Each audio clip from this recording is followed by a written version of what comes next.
Sometimes when you're in houses, you do some work. Sometimes you come across something that just, a skilled craftsman worked there. Somebody who spent many decades in the trade, mastered the craft, worked on it. Decades. This had to have been a master electrician for decades.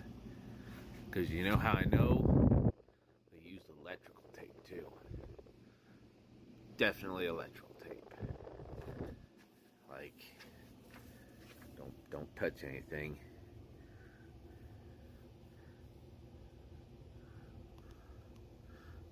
Look at that. That's skill. That is skill. What would Ralph Wiggum say? He'd go chuckle and go, "I'm an electrician," right? Yeah.